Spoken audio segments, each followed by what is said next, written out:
BTech, BSc agriculture join అవ్వాలనుకుంటున్నారా? అది కూడా 100% ప్లేస్మెంట్ గ్యారంటీతో. జీడీ గోన్కా యూనివర్సిటీ, హర్యానా. మళ్ళీ ప్రజలందరూ చెప్పేది ఒకటే, ఎంతమంది పిల్లలున్నా అంతమంది పిల్లలకు మేము ఇస్తాం. అర్హులు ఎంతమంది ఉన్నా వాళ్ళకి ఈ కార్యక్రమం అందించాలనేది గౌరవ ముఖ్యమంత్రి గారు మాకు ఆదేశాలు జారీ చేస్తాం జరిగింది. ఇప్పుడే నేను గౌరవ ఫైనాన్స్ మంత్రి గారితో కూడా మీ ఇద్దరం కూర్చుని రివ్యూ చేశాము. ఎక్కడెక్కడ చిన్న చిన్న లోటుపాట్లు ఉన్నాయో అవన్నీ కూడా మేము రివ్యూ చేస్తాం జరిగింది.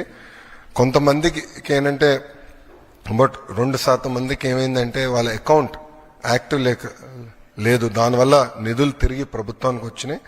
ఆ తల్లులందరినీ వాళ్ళ అకౌంట్ని యాక్టివేట్ చేసుకోమని చెప్పి వాళ్ళకి SMS కూడా వెళ్తుంది. ఇట్లా మీకు డబ్బులు పంపించడానికి ప్రయత్నించాము, మీ అకౌంట్ ఇన్యాక్టివ్గా ఉందని SMS పంపిస్తున్నాం.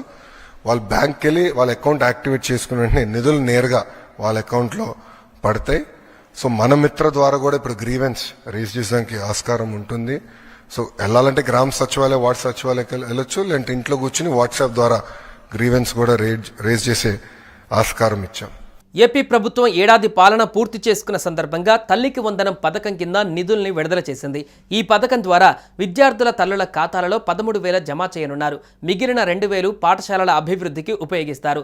అర్హులైన తల్లుల ఖాతాలలో డబ్బులు జమ చేయాలని సీఎం చంద్రబాబు ఆదేశించారు. పథకం అమలుకు ప్రభుత్వం మార్గదర్శకాలు విడుదల చేసింది.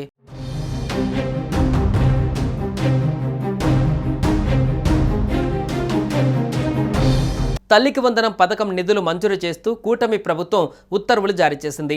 ఈ మేరకు GOMS నంబర్ 27 రూపంలో పాఠశాల విద్యాశాఖ కార్యదర్శి కోన శశిధర్ ఉత్తర్వులు ఇచ్చారు.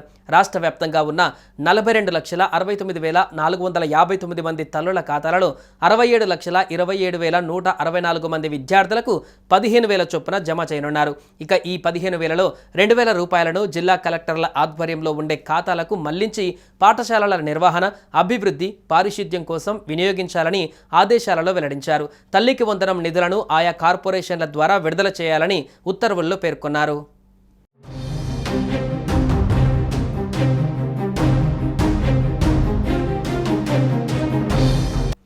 మరుగుదొడ్ల నిర్వహణ నిధికి 1000, పాఠశాల నిర్వహణ నిధి కోసం మరో 1000 చొప్పున మినహాయించి మిగిలిన 13,000 ఖాతాలలో జమ చేయాలని నిర్ణయించారు.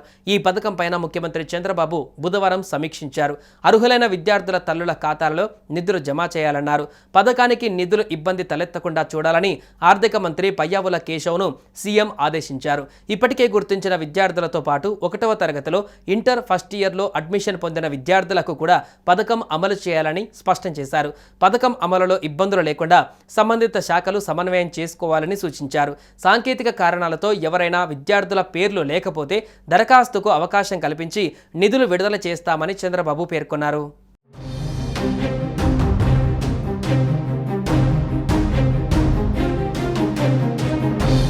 ఇక ఈ పథకం రూల్స్ రెగ్యులరైజేషన్ విషయానికి వస్తే విద్యార్థి రాష్ట్రంలో శాశ్వత నివాసి అయి ఉండాలి, దరఖాస్తులో తల్లి అయి ఉండాలి, కుటుంబ ఆదాయం ప్రభుత్వం నిర్దేశించిన పరిమితికి లోబడి ఉండాలి, నమోదు చేసుకుని తల్లులు పిల్లలను వెంటనే గృహ డేటాబేసుల్లో నమోదు తప్పనిసరి, ఇంట్లోని తల్లులు తమ బ్యాంక్ అకౌంట్కి సంబంధించిన ఖచ్చితంగా ఈ KYC ఖచ్చితంగా ఉండాల్సిందే, బ్యాంక్ ఖాతా యాక్టివ్గా ఉండాలి, లేకుంటే డబ్బులు పడవు, అలాగే NPCIతో ఖచ్చితంగా లింక్ చేసి ఉండాలి.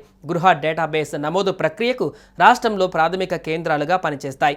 అందులో నమోదు చేయడానికి అవసరమైన సమాచారాన్ని సిబ్బంది అందిస్తారు. అక్కడికి వెళ్లేటప్పుడు కొన్ని పత్రాలు ఖచ్చితంగా తీసుకువెళ్లాల్సి ఉంటుంది. తల్లి పిల్లల ఆధార్ కార్డులు ఖచ్చితంగా ఉండాలి.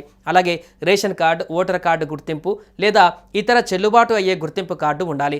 కుటుంబ వార్షిక ఆదాయం 2.5 లక్షల కంటే తక్కువగా ఉండాలి. బ్యాంక్ అకౌంట్ డీటెయిల్స్, పిల్లల డీటెయిల్స్ తీసుకువెళ్ళాలి. అందులో పిల్లల date of birth certificate, 75% attendance certificate ఉండాలి. తల్లికి వందనం పథకం కోసం దరఖాస్తు చేసుకోవడానికి ఆఫ్లైన్ పద్ధతులు ఉన్నాయి. గ్రామ లేదా వార్డు సచివాలయానికి వెళ్లి దరఖాస్తు అక్కడి సిబ్బందికి ఇవ్వచ్చు. వాటిని అధికారులు నిర్ధారిస్తారు. ఆ తర్వాత 15,000 నేరుగా బ్యాంక్ అకౌంట్లో పడతాయి.